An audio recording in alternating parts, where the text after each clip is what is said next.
Hindsight and foresight are important cognitive abilities for problem solving.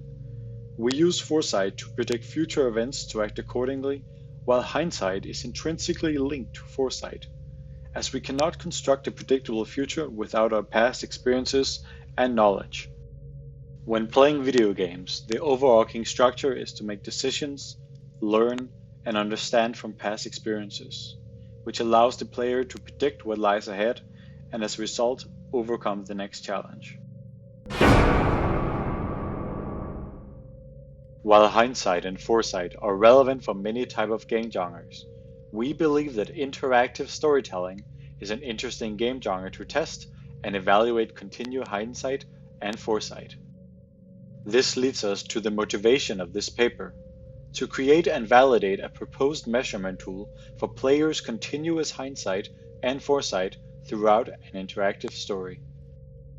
To assess this, an observational design was implemented aimed at categorizing the player's continuous hindsight and foresight in 3 different stages of an adaptive narrative story world.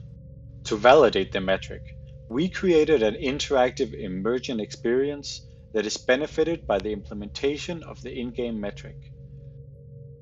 This metric can, from the player's hindsight and foresight, give insight into the level of narrative intelligibility the interactive story will have.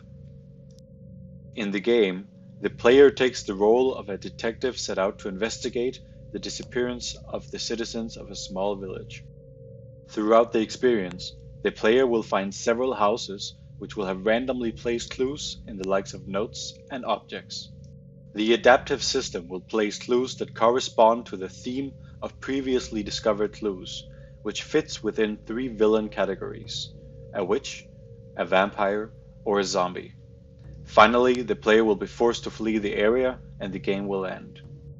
To assess the player's level of hindsight and foresight throughout the game, we created an in-game system in the form of a journal to be used as an in-game mechanic that made sense in the game's context.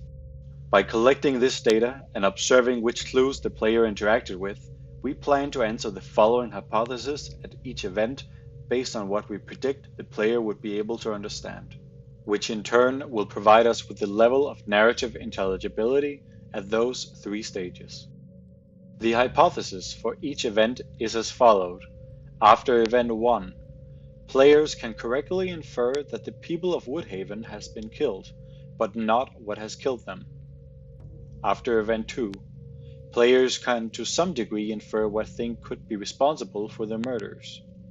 After event 3, players can correctly infer what is responsible for the murders.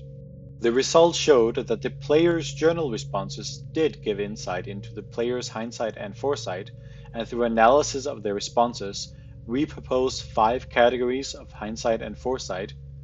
These are narrative, character, visual, activity, and self-state. We could from the journal responses evaluate the level of narrative intelligibility in 3 stages of our emergent narrative based on the created hypotheses.